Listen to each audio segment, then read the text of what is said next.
Amari Marshall, welcome to the podcast. Come on, you see me in mid shoulder shit. Go. You're feeling that intro song. Oh, absolutely. I need to dance. Si guapo. Come on. I appreciate you at least jamming with it. 'Cause Right? sometimes I listen to my own intro music and I'm like, gosh, is that still what we're rocking with all these years? But it's kind of Keep it. iconic now. I appreciate that. No, keep it. It's So 1 out of 10, we're ranking it a 10 for the intro music. absolutely. I love 11. it. Well, thank you so much for coming on the show today. Seriously, it's an honor to have you. As I started me. doing, you just before we get started, you are one of the most requested guests on this program that we've ever had.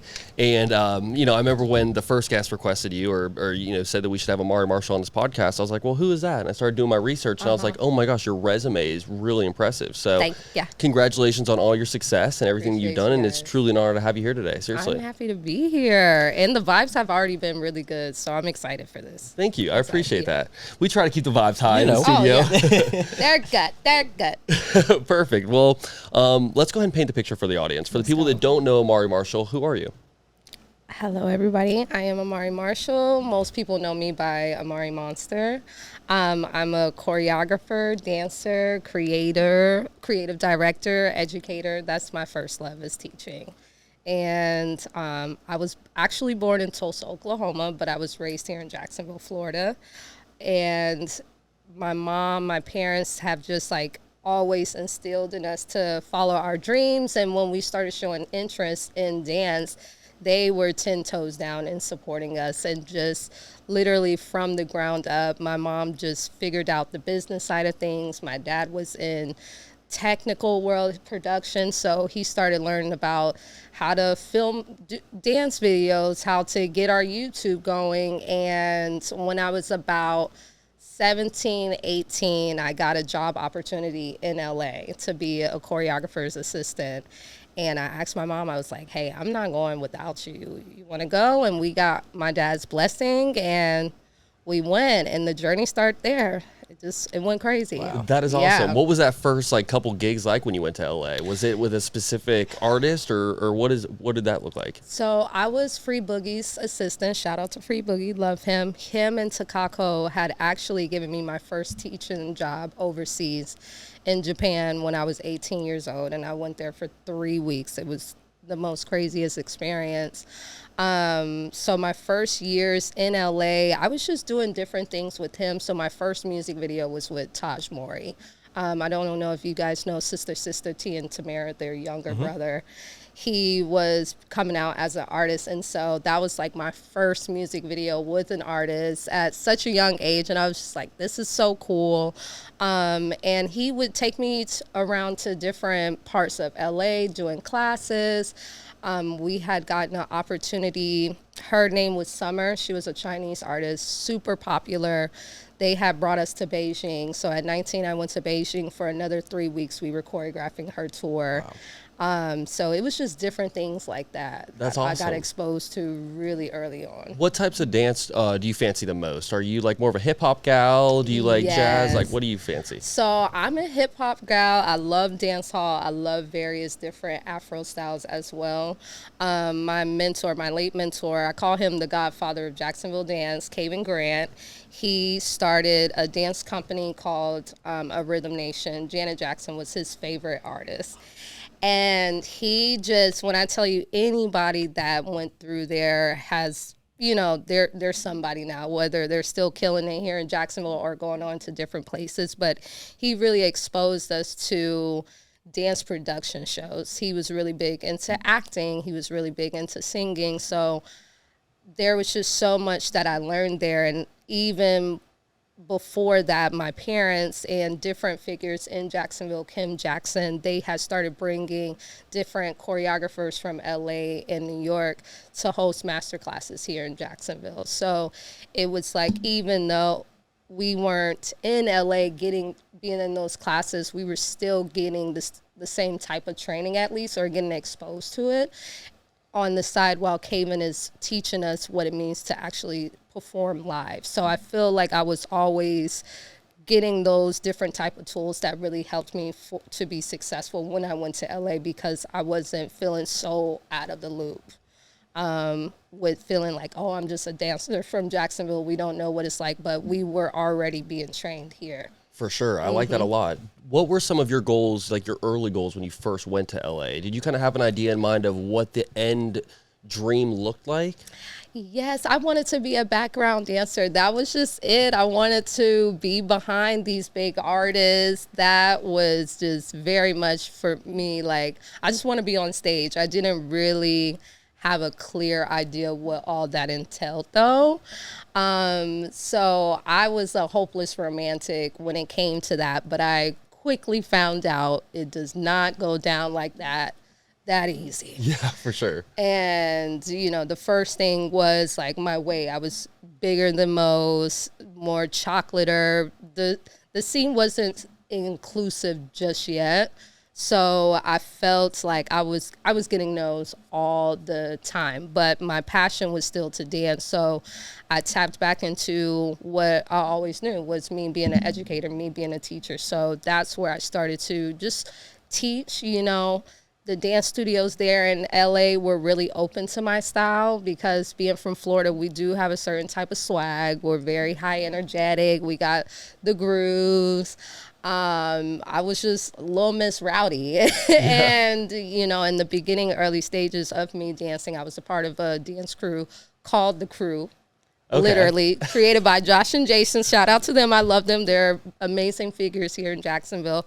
It was a crump crew. So I've just always have been a tomboy at heart, and being over there in LA and them just seeing my vibe, they were like, oh, we love that. So I was teaching everywhere for a lot of different people for so long. And then that is what started to get my reputation up when it comes to my choreography, and different dance shows that were happening locally in LA would start to invite me to put a piece in the show. And then that led to me being recognized by more creative directors, more choreographers that work with bigger artists that are like, hey, you got something special. We should start to have you a part of our team. For sure. So whenever you start to work with like a bigger artist or something like that, is it the creative director that would reach out to you directly to choreograph a dance for the background or however yes. It works? So it can happen different ways. Like, some people get in with the stylist. Like, the stylist may be close to the artist, and knows what are in those conversations in the beginning of them trying to define the project. So it would be like the creative director, the management team, their agent, that could see you and reach out. And for you, I mean, obviously the resume is so crazy with big artists that you've worked with. Like, obviously I saw there was Rihanna on there, Beyoncé, Missy Elliott, and so many more. I think there was also, it wasn't Bad Bunny, there was another, J Balvin. J Balvin, I did J Balvin and Sean Paul, Contra La Parade. Yeah, Sean Paul too, that is music insane. Video. Lady Gaga was actually my first major artist music video that I did. Really? Yes, it was called Perfect Illusions. She had casted 18 dancers to be around her to do this mosh pit.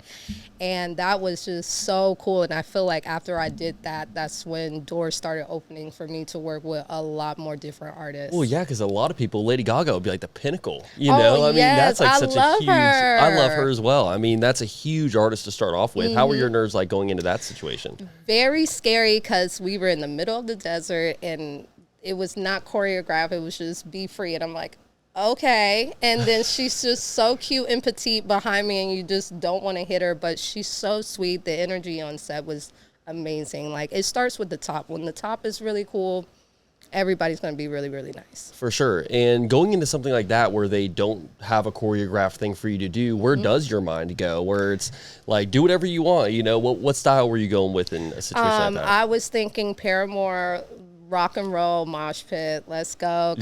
We just need to rage. Let's and get be rowdy. Cute. Yeah, that's where I want. Wake me up inside, babe. I love it. Yes. And so you do this music video with Lady Gaga, and I'm sure after that came out, it obviously added a ton of recognition to yourself. I'm sure everyone that was a part of that got a ton of recognition. Yes. And what was kind of the next step for you after that? The next step after that is I was still doing what I was doing, teaching regularly in LA, and then I want to say this is when Coachella happened. It had gotten wind around the industry, the community, that Beyoncé was about to do her Coachella performance.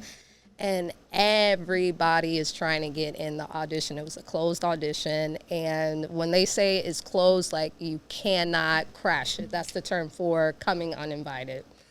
But I knew one of the main choreographers from the convention that I was talking about, Monsters Dance.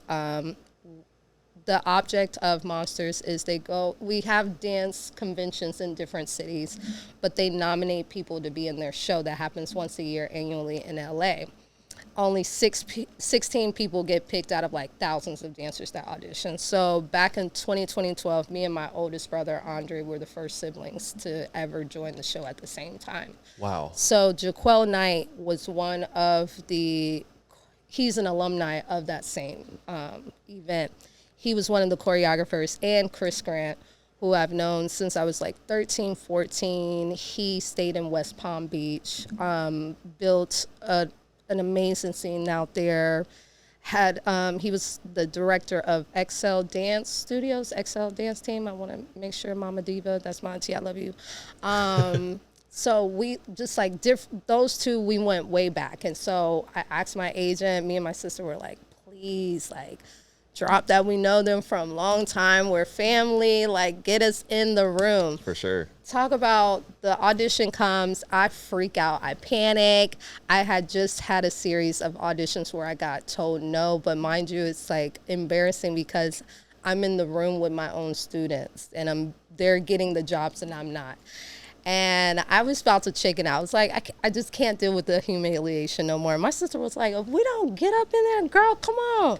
The Uber was there, and y'all, I just blacked out, and we booked it, and it was just crazy. And so doing Coachella, that is actually like really brought me and my sister to the forefront, and really started the message of like body positivity.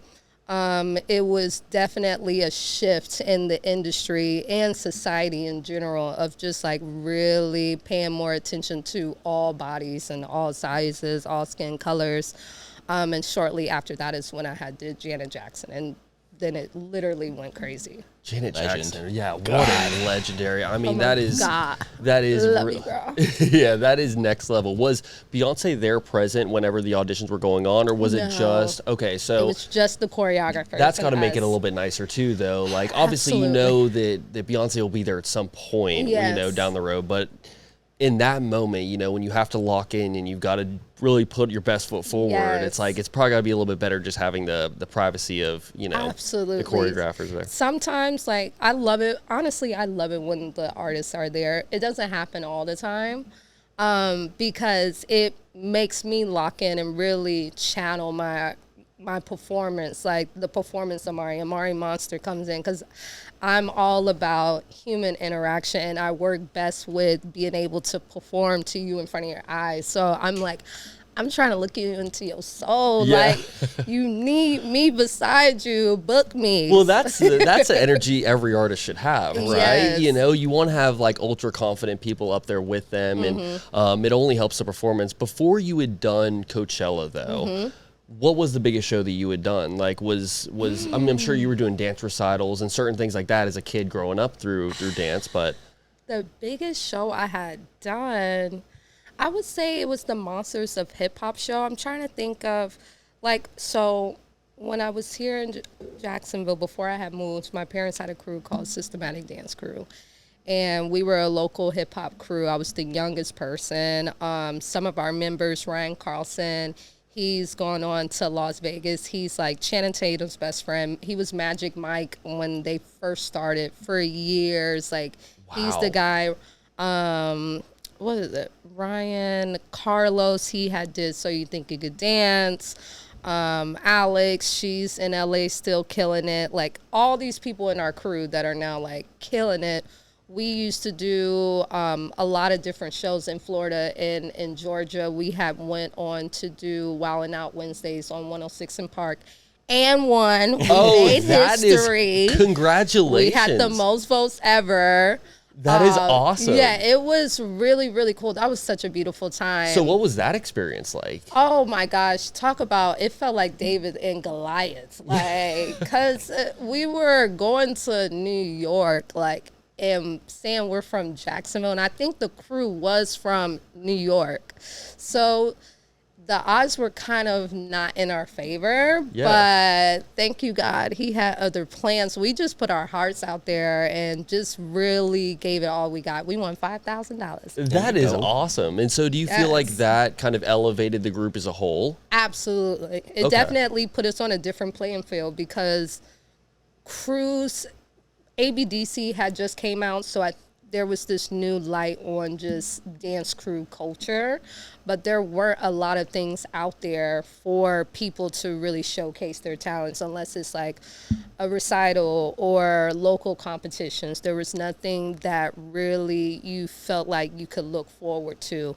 But now you have like Prelude, you have Vibe competition. Now there's a huge industry, a beautiful industry where dance crews can like literally flourish and fly. And you have International Dance League. I just judged the competition in Seoul, Korea, and now that's playing on ESPN. So back then, dance crews was literally like your friends that meet up and we're dancing in the garage. Kind of feels like you paved the way for a lot of these big communities to kind of start, with just staying true to the city, That's one thing that I definitely have to commend you for is a lot of people leave Jacksonville and kind of just leave it in the dust, which, no, I got to come back every time. I don't blame every person that does it. That's the one thing is a lot of people will leave Jacksonville because truly what they're trying to chase, the opportunity is not here, I understand, yeah. But with, something like dance, I mean, it feels like the community in Jax has just grown so much. I don't know if it's a part of me like getting older and meeting more people or whatever.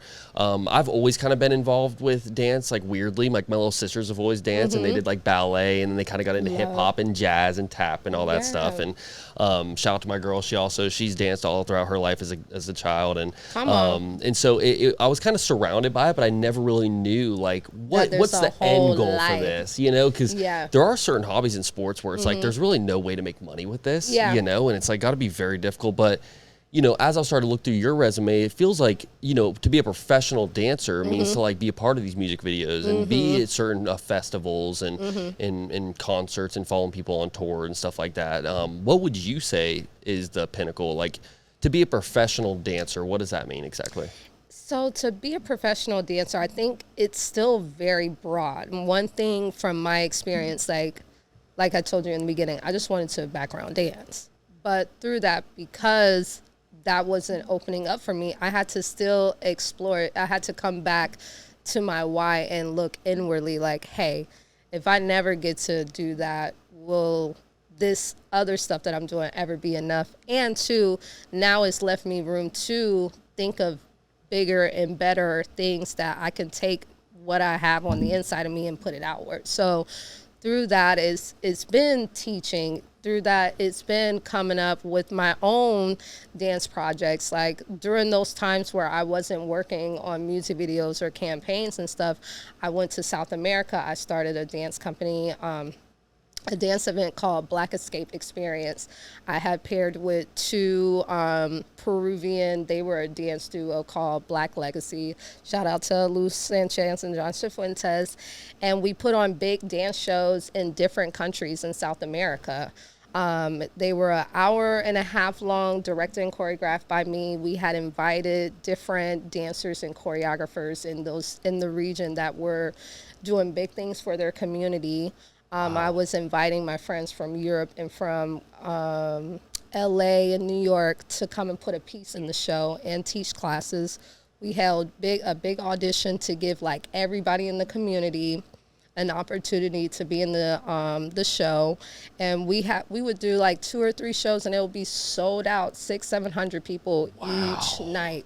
The tickets maybe $5-10. That is so impressive. You're in a totally different country too. Yes, that's one at thing 23 doing that. Crazy. I think that it's super cool that you're in a lane that is almost like a universal communication thing. Like dance is totally universal. It's something that you can go and do in Japan or do it in South America or wherever, and everyone understands it, you know? And it's like you don't have to be from where they're from or look like them or anything, but if you got some rhythm, it works and everyone can interpret feeling. that. I call dance my second voice. That's how I'm able to communicate with people non-verbally. And so it's just through those no's, it directed me to different types of yes. So when it comes to the end goal for a dancer, it really is very different for each person, because there's some people that do company dance. So they can go to Juilliard, or they may want to do Alvin Ailey, or they may want to do Martha Graham's program, and that is just enough for them. Some people go on to getting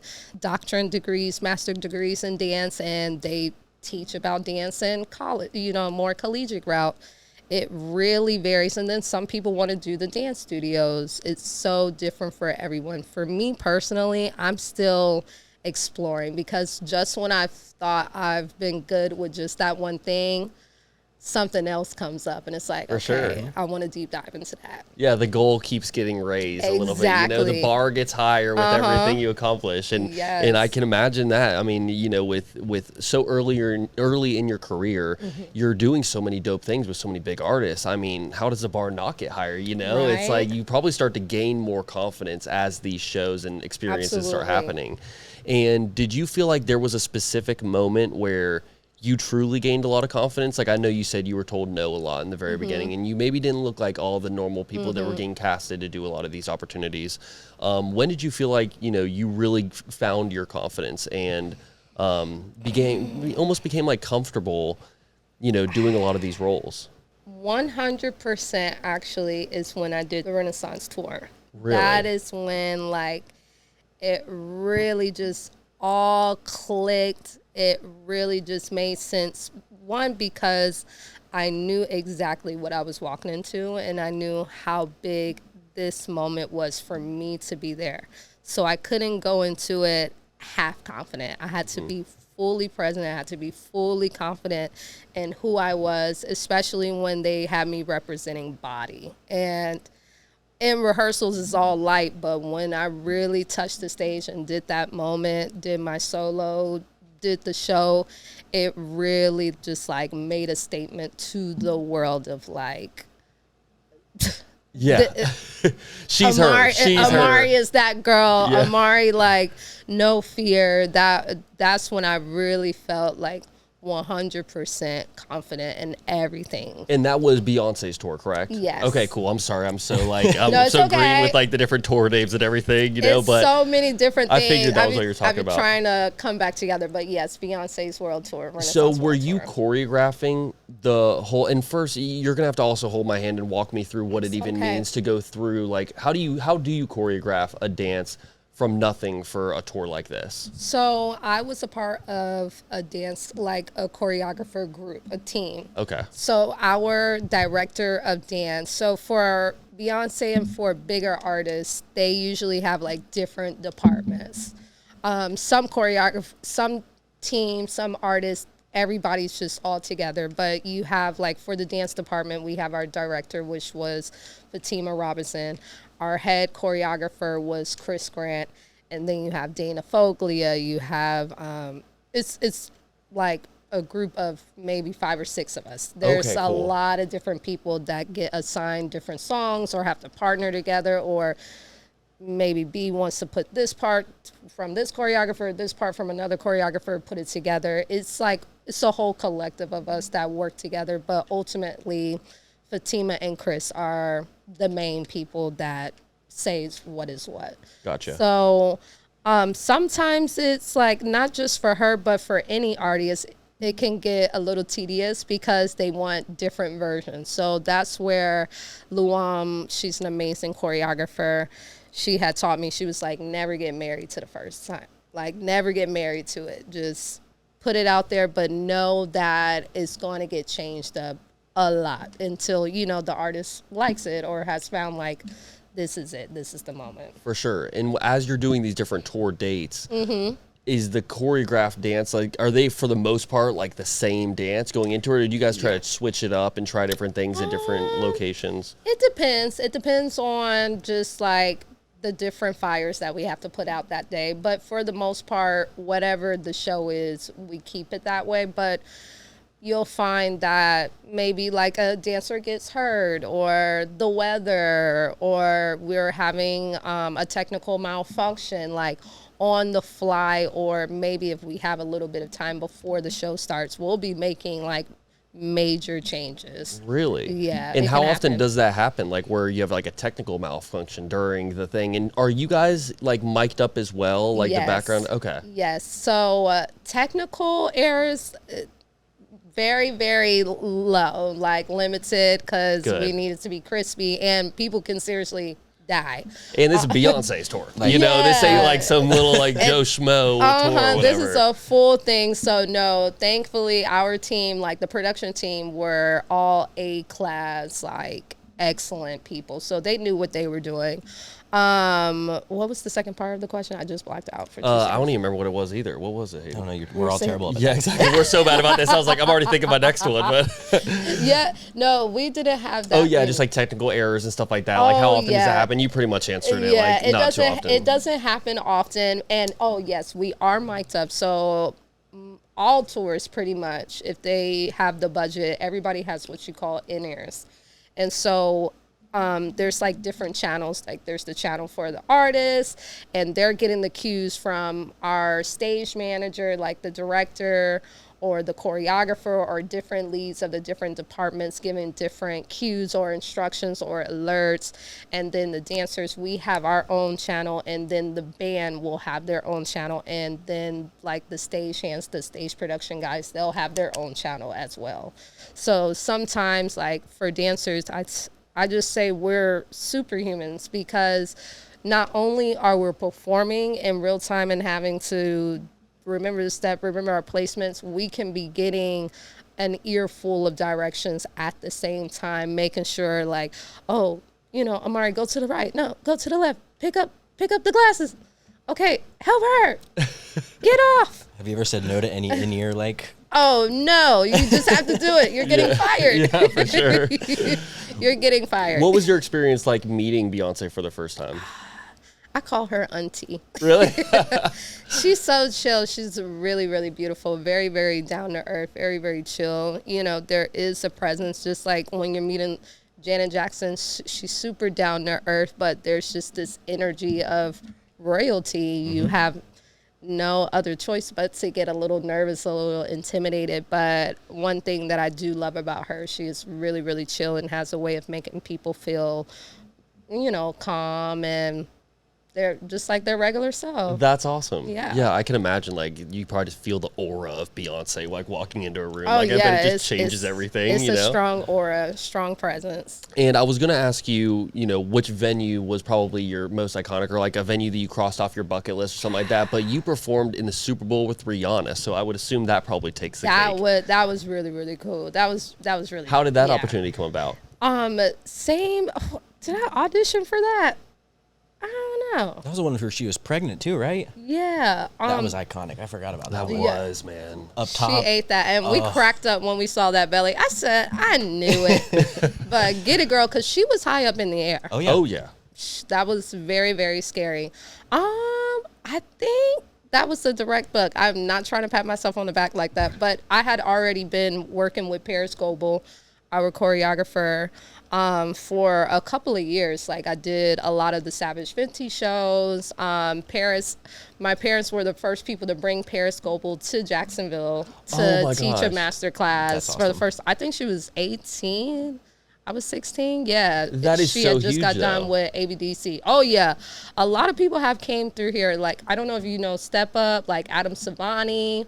We had them, Justin Bieber's dancers when they had a tour close by. We brought all of them here. Paris, we had Laomi Mizrahi, who's a huge figure in the ballroom dance scene. And what does that look like? Like when their dancers come here, is it more of a workshop where they're kind of just giving you tips and tricks and stuff like that? Yes, we have full-on dance classes by them. So mostly 2 hours just to make it worthwhile and people really digest and like soak up all that knowledge. For sure. And do you feel like you do a lot of critiquing sometimes whenever I mean, obviously the point of a dance class is to make someone better, you know?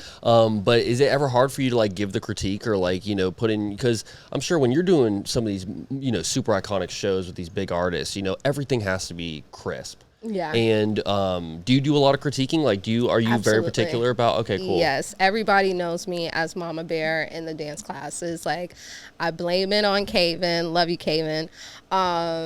But I was just how I was raised in the dance team, it was very tough because we were still dreaming of a dream that literally hadn't become a thing yet. So it was just like there was no really end goal, but we knew we loved it, you know, For sure. and instilled this authentic love for dance and performance. And so I dance like I may not have a job. I just dance because this is what I love to do. And I had to work so hard to get into these rooms. Like I am 5'2". I'm 5'2" and a size 14 in pants. Like the girls like me at that time were not getting these opportunities. And one of the biggest things that people thought when they saw me and then knew I was a dancer, like I couldn't get down with the talls or the skinnies. And it's just like, no, I really had to work my ass off. So when people are in my room, I'm like, no, I'm a living proof of everything that I'm telling you, because I had to first do it on myself. Yeah, got through the adversity, you know? Yeah. Do you feel like, is that normal, like, for them to find, like, taller dancers? Was that, like, kind of the standard back in the day? It was, like, you had to be a taller dancer? I would say I wouldn't say taller for women. Once, like, Meg Thee Stallion, at least for me, Meg Thee Stallion, like, there was that really opened up the lane for more taller females. It was average height, but at that time, because society, it was all about size 0, size 1, size 2. Sure. That was the norm. So you had a lot of women that were trying to lose weight, like a lot. They're trying to fight for this size 100, you know, Yeah. and it just, for some people, it's just not realistic. And especially from women from the South, we are naturally big bone. We naturally have extra curves. Like, we're just a voluptuous woman. So And we got the best food in the South. Come So it's like, no on. one's Like, going on all a I diet down do here, you is know? eat. Yeah. Like, all I do is eat. Shout out to the fitness community. It is beautiful. For but sure. it's just like, I had to really change it. It blew my like beauty standards away, because what I grew up with was what was so different in LA and what was seen as beautiful or like the typical dancer look.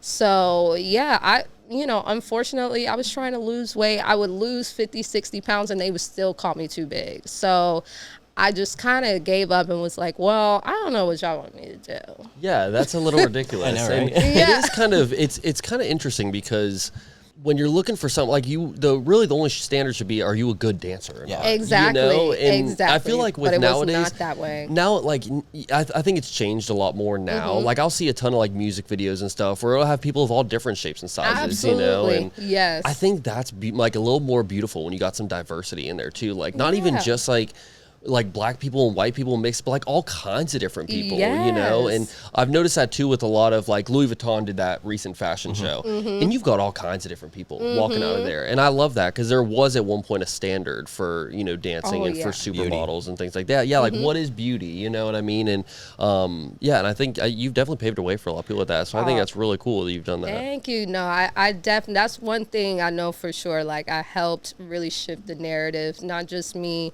my sister Jeray Marshall, Allison Claire. She toured with Janet a lot. Beautiful.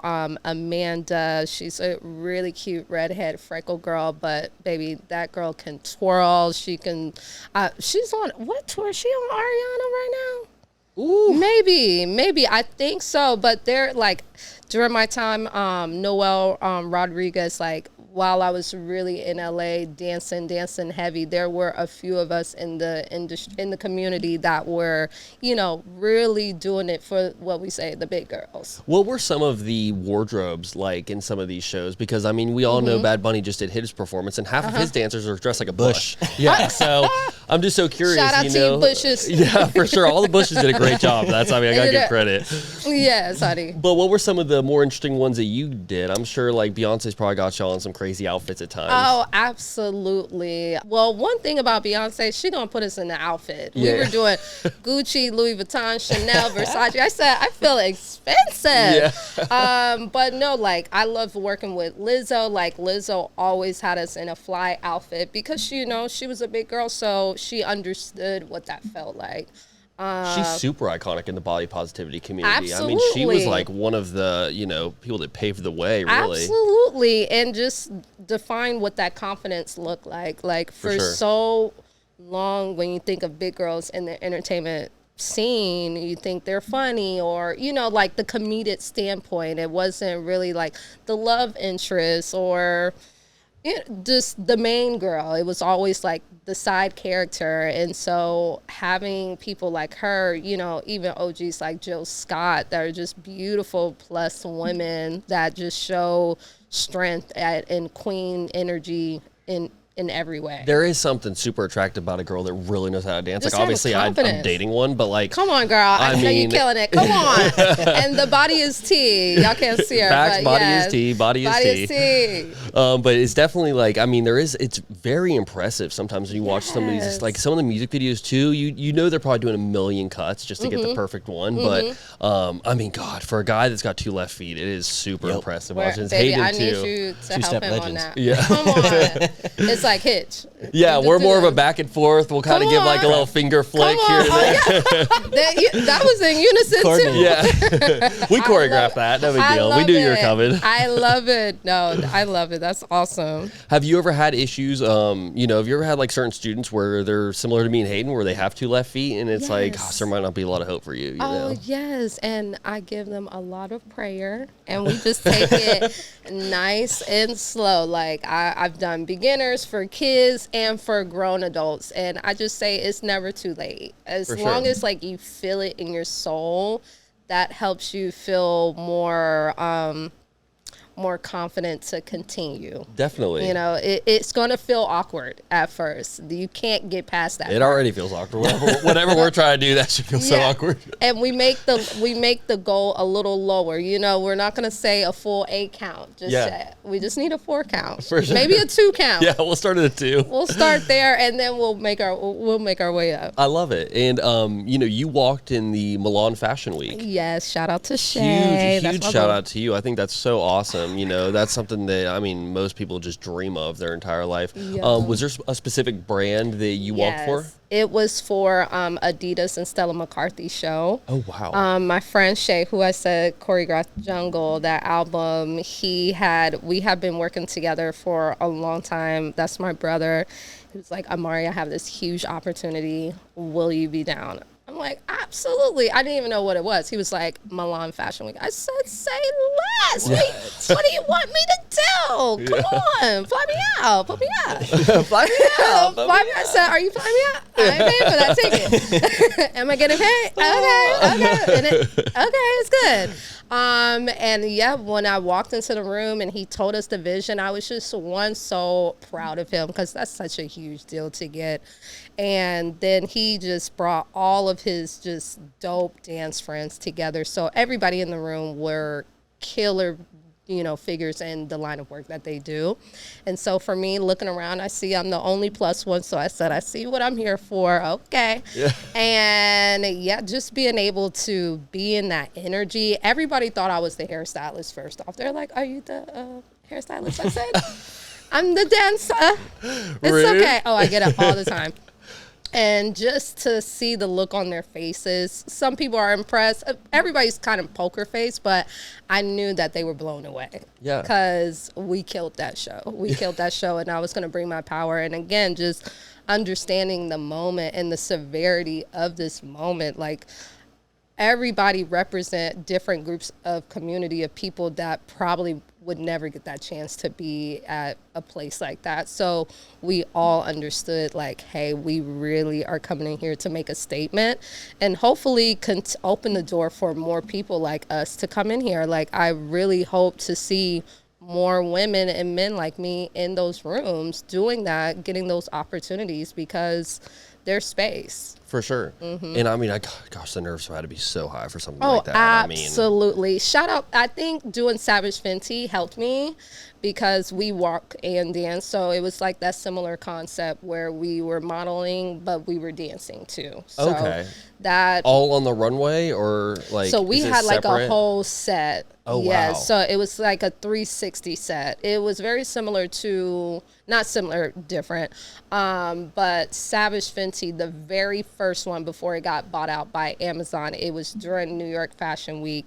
It was a 360 set. So it was just like constant movement, always having to be on because you had the audience around you the entire time. And that's got to be like a huge boost of confidence once it's all over, you know? Like I'm sure leading up to it, it's just like heart-wrenching trying to figure out like how am I going to do this. Oh, we put that show together, I think, in like 2 or 3 days. The Milan show. Yeah, it was crazy. Wow. Yeah, everybody came in knowing what to do. I would not have slept at all. I mean, you got to. It's like Milan Fashion Week. This is Yeah, like I'm gonna have to this is sleep. the biggest show in the world, you know? Yeah, So oh my goodness. The only thing I'm mad about is my outfit. I wish my after show outfit was better because baby, they were dressed down. really? Oh yeah, everybody looks so good and I just I was so What'd you mad. bring? Sweatpants or something? Yes, I was getting to work. I just knew I needed to work. I was like, Milan Fashion Week, I'm here to work my butt off. Yeah, I was for not sure. thinking about clothes. And as soon as I was done, I was like, Amari, why didn't you think about your outfit? Comfort was a top priority for you that weekend. Yes, that is all I cared about. That is awesome. I'm curious how you get inspired because like we were just talking about Jungle and Will West and stuff, and Yeah. he's creating these multiple songs of just choreography. Yes. What inspires you? Is it the sound? Is it the vibe? Is it the song? Is it the storytelling? Like what inspires you? The storytelling and the sound. Like one, I really, when I choreograph, I'm paying attention a lot to the words because I want to make sure the movement replicates that. Like it's speaking true to what they're saying.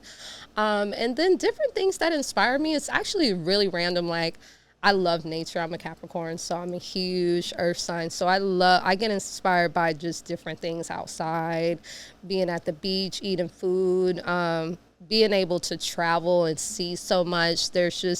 It's all about the feeling, and then it translates into the movement. So it varies a lot. Do you have like a favorite genre that like I know that the Renaissance tour was kind of more like electronic housey, Yes. and then you kind of went with the Cowboy Carter tour more towards the country. Like how do you adjust to those different genres, and what's your favorite? I guess. Oh, I don't have a favorite. I'm a lover of music, and like too. thanks to my dad, he's just really big into different types of music. So he listens to classical, jazz. My mom loved Bollywood movies, so I know tons of Bollywood songs. Me and my brother were actually in a Bollywood dance team here in Jacksonville at UNF. So it's just like being exposed to so many different things. It opens up your palette to musical taste and dance taste too. So it just varies. Yeah, I love it all. I really do. And like as far as these big artists go, Beyonce, Rihanna, like do they give a lot of like creative, I guess, leniency? Are you, if Beyonce were to come to Jacksonville, is she gonna let you do like a hometown like homage, or like how much creative control do you have in these instances? Each artist gives different amount of control. I love it when the artist does have an idea themselves. If anything, that helps me do my job even better because I'm in your mind with you and can pull from that.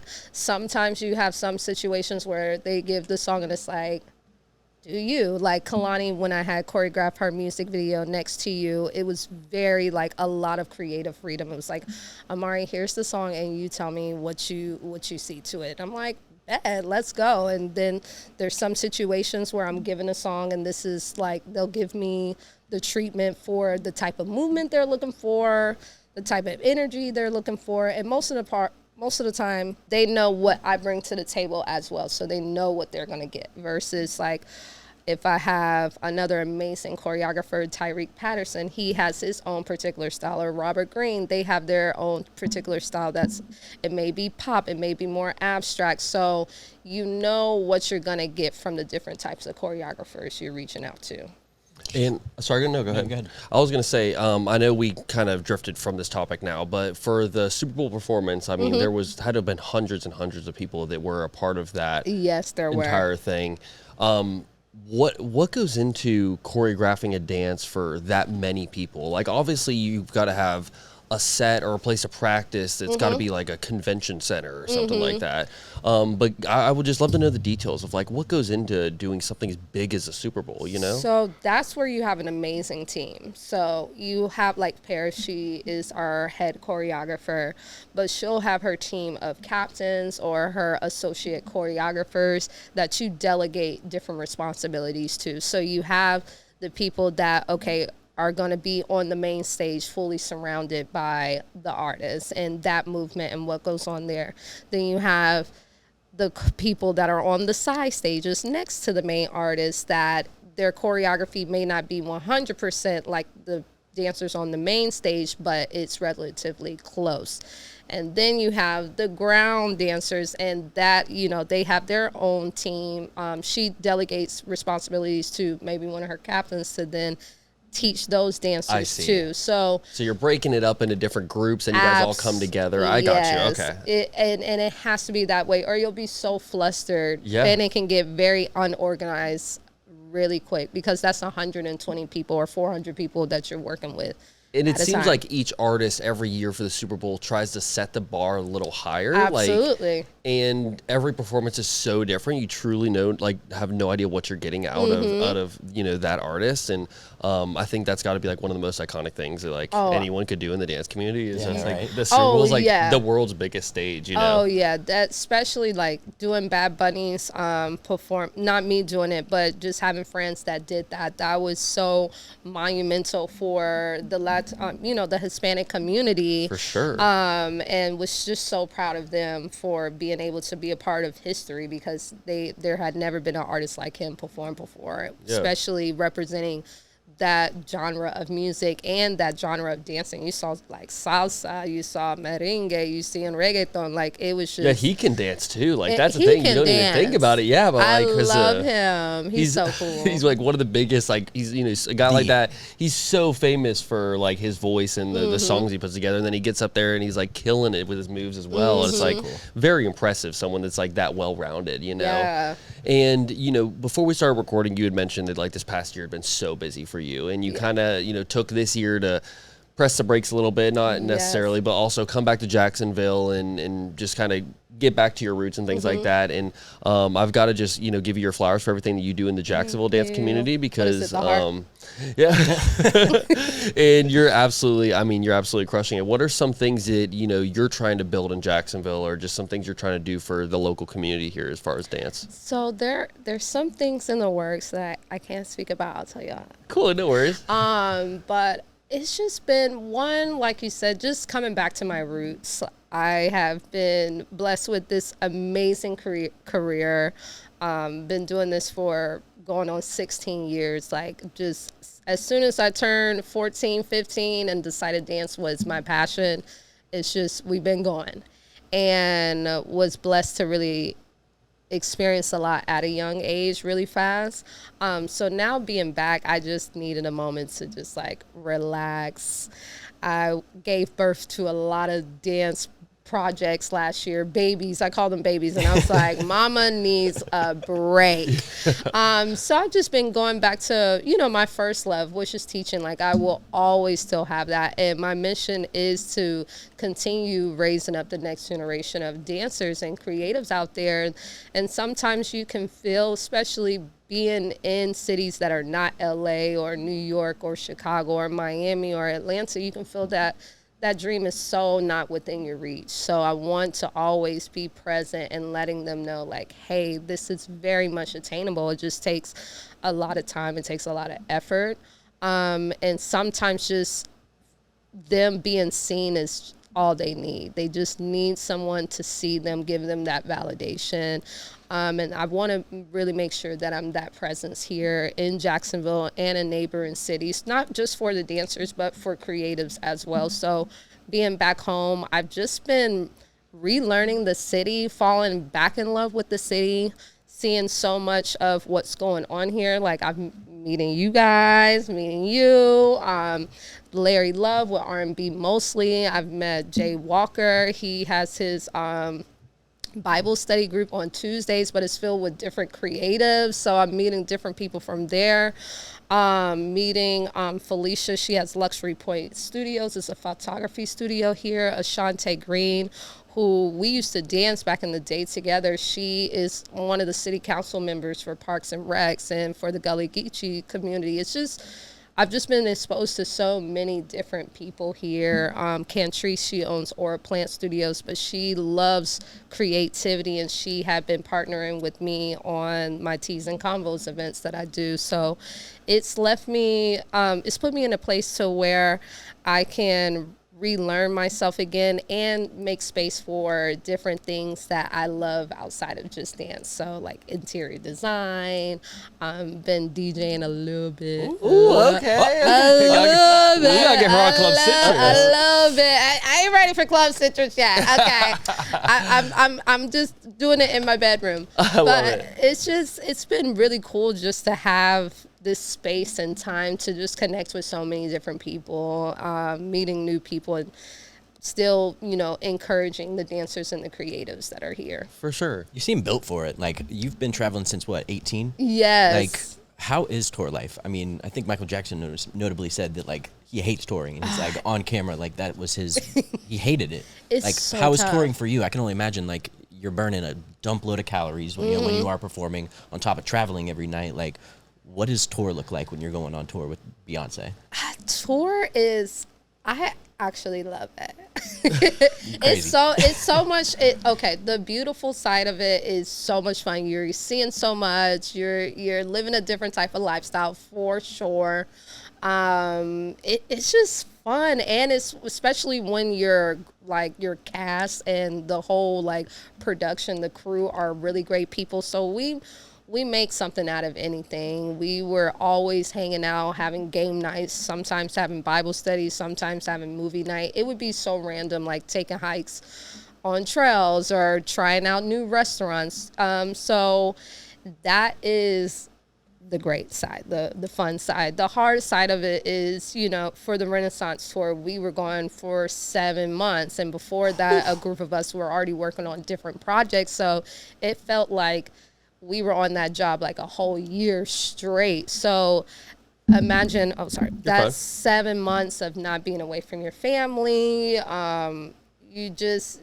We call it post-tour depression. I didn't think it was going to be a thing, but it is such a thing. Like, you come back and you're just like, what is life? That bubble is burst, and you're just like, I don't even know where to begin, And so it does get really hard, and I can only imagine for the artists themselves. They're giving and pouring so much. It's not just what you see on stage, it's what is happening off the stage. And them being parents, like, you're still having to be a mommy, you're still having to be your partner, like, be there for your partner. There's just so much that goes into it emotionally and spiritually that nobody can really prepare you for until you're in it, because how you navigate it, how you deal with it is really based on, everybody handles that differently. For sure.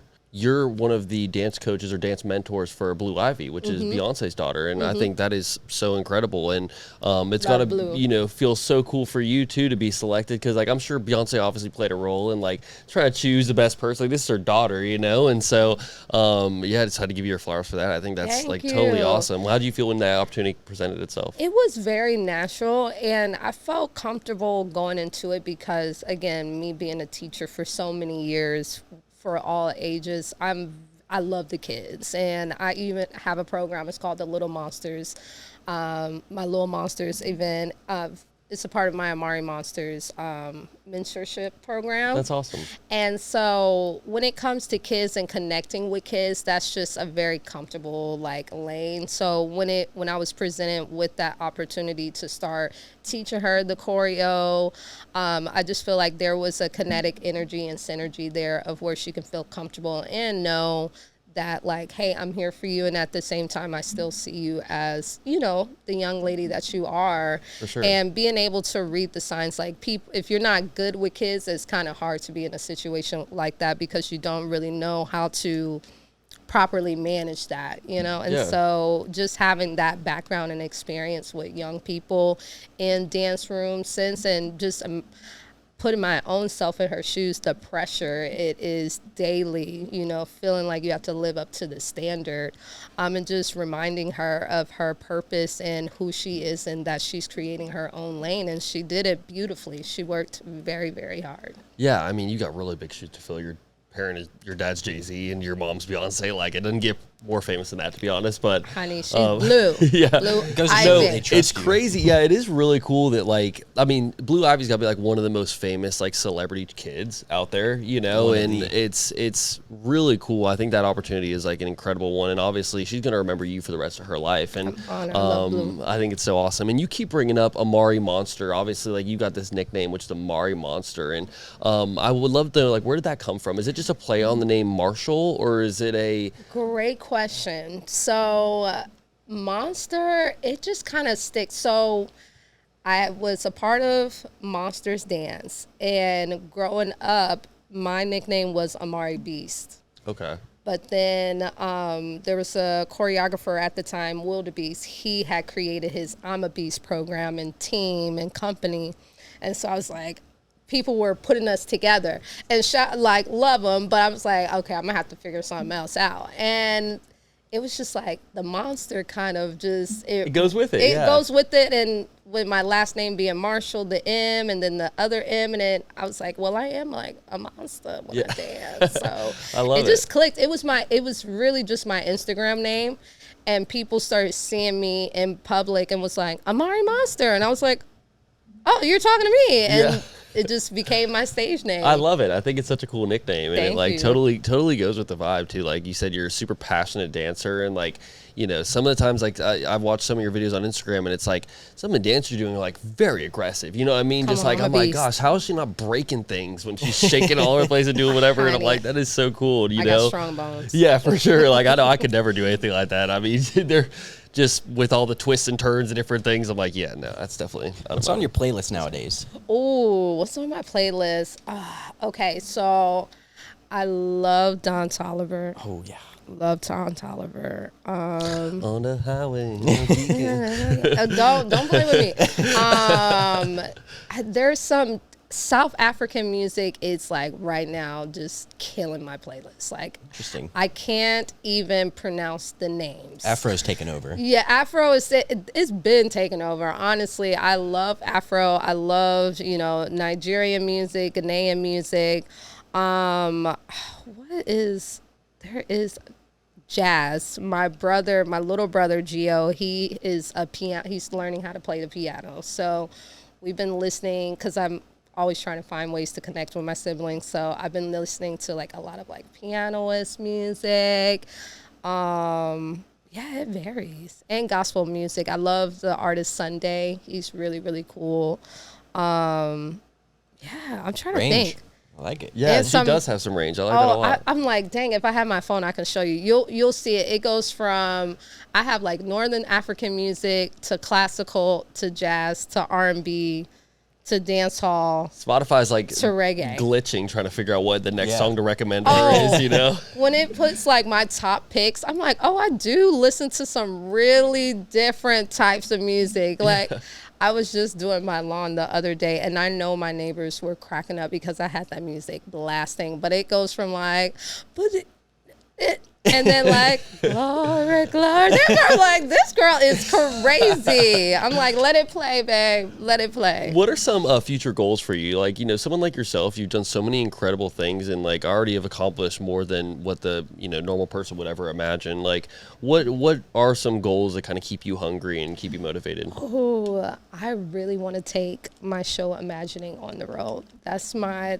next goal. Like, I want to have a traveling dance show and a dance movie. Would the team travel with you, or would it be something where, like, how does that work? Like, if you go like do a traveling dance show, like you probably similar to like a tour with an artist, so you just like have the same team kind of go into different spots. That's awesome. With the Imagining, there would be like the core choreographers, core performances you see, but I would always love to include at least like 2 to 4 local choreographers in that city or country. For sure. Yeah, so to make it more just more appealing to that community. And so, yeah, we'll see. That's awesome. But a dance movie, that's my next goal. Have you ever performed at, I'm sure like with Beyonce, like you're going to so many different cities, like all across the world and things like that. Have you ever performed at a place or been on tour at a certain location? You're like, gosh, I wish I could just spend a week here. Oh, yes, Barcelona. I want to go back Really? and not for work. That is awesome. Yes, I What about love- Barcelona did you love so much? It was so romantic. It felt like Florida, but European because of the beaches and the palm trees, but the architecture too, it was just so beautiful. And I'm thinking of Cheetah Girls, like it just felt nostalgic. I was like, where's my headband? Yeah, you're seriously crushing it. I cannot thank you enough for coming on the podcast today. you for Seriously, having like you are so me. iconic, and I'm glad that we can also satisfy all the listeners that have been suggesting that we get Amari Monster on the podcast. Yay. And I love y'all. Thank you for putting me on. Seriously, thank you for putting us on too, because we really, you know, I'm like, I know a little bit about the dance community, but you know, just being able to take this deep dive with you is like really opened my mind up to all the things you have going on. You know, as you continue to put on more events and do things within the city, like me and Hayden would love to be a part of it and just help however we can. So I can't promise I'm gonna be shaking any hips or anything, but I'll definitely be in the crowd watching. I don't know. He's shaking at it. I think one of the things on my bucket list would to do like a flash mob. Like, have you ever done a flash mob? Absolutely. That was like one of my first gigs here in Florida. Really? Yes. That's like I can't dance for shit, but I would love to just be a part of it. Like the ones in we Central can be Park. the bush. We'll be the bushes. Yeah. I'll be the first one to press play on the speaker that starts it all. And then that'll be it. But Exactly. it's so cool watching everybody kind of come in at Central Park. And like, I've seen these Okay. cool ones, but I see I'd love those to be at- a part of one. That's I like on got my that. bucket list. I see those I'm at from Times that. Square quite a bit. Is that what it is at Yeah. Times Square? Like you'll see the couple guys and like get together and Yes. like have multiple people kind of coming out of the woodworks to help them. I think that's so cool. No, I'm making note of that. And do you ever watch the like Red Bull like breakdancing tournaments or whatever they're called? Absolutely. I've worked for Red Bull a lot. Or really? Yes. And so, what exactly are those? Are they like competitions? Like, and then there's judges that are voting on who, you know, different battles. So Red Bull has their BC1 competition. That's the breaking, their break dancer competition, which is like the most famous. And then they have a new competition called Red Bull Dance Your Style, where they take all style dancers, but they'll play any type of music, ranging from like 1930s, 50s rock, folk, blues to, you know, current music now. Wow. And the dancers have to be prepared to dance to any of those songs on the fly right then and there. And That is then impressive. the crowd judges. So it's been really cool. I was a consultant for Red Bull for a year or two. I've taught classes with them, performed with them with my, I'm a part of a crew, an all-female collective called the Council Women, founded by Shia Patra. They're all in LA, so I'm not there with them. I love y'all. But we do a lot of things together with Red Bull and Red Bull's national finals. I need to get y'all plugged in. The national finals is actually here in Tampa this year, next month. No way. It's a really big deal. A really, really big deal. Wow. Yeah, so that's going to go crazy. And then me and my best friend Shirley, we host a all styles battle called the Exile here in Jacksonville. And Red Bull was one of our sponsors and actually added like $500 to the grand prize. So the winner got $1,000. That is awesome. Yeah. Well, shout out to you for everything you've been doing. Seriously, I love like whenever I see people that have made it and done so many cool things, and they pour back into the Jacksonville community. Like it only helps all of us, and I think it's beautiful. Seriously, and you Welcome are home. Yeah, Dang, I'm happy to be back home. yeah, for sure. You're one of the most fascinating people that I've ever talked to, and truly just like one of the sweetest souls ever. So seriously, thank you so much for being on the show. Absolutely. And it was totally an honor. was Hayden. awesome. Do you have It anything was. else, brother? I just want to shout out, I do want to take a minute to shout out all the people that are in Jacksonville doing the things Please for do, the dancers. please. So I want to give it up for New Jack City. I want to give it up to the Cook Up, to In the Mist, even JCA, Dance Stations, Barbara Thompson School of Dance. Like, there's still people here in Jacksonville, Shake Culture, that are still just very much adamant on making sure that dancers have an opportunity to flourish. And so, and Josh and Jason as well. Like, I love you guys. And Miss Laura at Pine Forest Elementary School. That was all my siblings. We had the same elementary school teacher, second grade teacher, and she still is helping a lot of kids, you know, go through the dance program there at Pine Forest. So I teach and go back and speak to them quite often. And That's give awesome. them merch Is that and a stuff. school of the arts? Like, is that Yes, one of the a art magnet schools? school. Okay, cool. So you have Pine Forest, then you have La Villa, and then you have Douglas Anderson. Okay, gotcha. Yes. And so, like, you can go there if you're already kind of looking like dance is going to be your long-term play. Then you can. I see. That's awesome. You can go and start that dream. So I just want to make sure I shed light on those people and sure. figures in the community, because it's not easy, and just letting them know that they're being seen and recognized. Definitely shout out to all those people. Let's go ahead and plug the people in. Where can they follow your journey and just keep up with you in general? If you love me and want to get to know more and continue to know more, follow me on Amari Monster on Instagram or my website, amarimarshall.com. That's There my we go. website. Boom. Y'all better all go drop a follow. Shout out to all the OGs that are watching this episode. We absolutely love you guys. This is the OG Sessions Podcast, episode 164. Y'all, we 64? are... Wait, don't forget me. Hold on. 164. We forgot a one. Yeah, Oh, 164. 160. Yeah, we're working our way up the ranks. No big deal, you know? Okay, we need to have a party for episode 200. Definitely. You should have seen our party for episode 100. For real? Oh, Where yeah. was I? We're going crazy. Wasn't there. Well, now you're part of OGSP Milan. family, so it's like, yeah, she was in Milan doing so much bigger shit. Never. Where was I at? I was just touring with Beyonce. I was you know? just somewhere living that life. Seriously, Amari, such a Thank pleasure y'all. having you on the Oh, show. y'all are great. Until next time, y'all, we are out.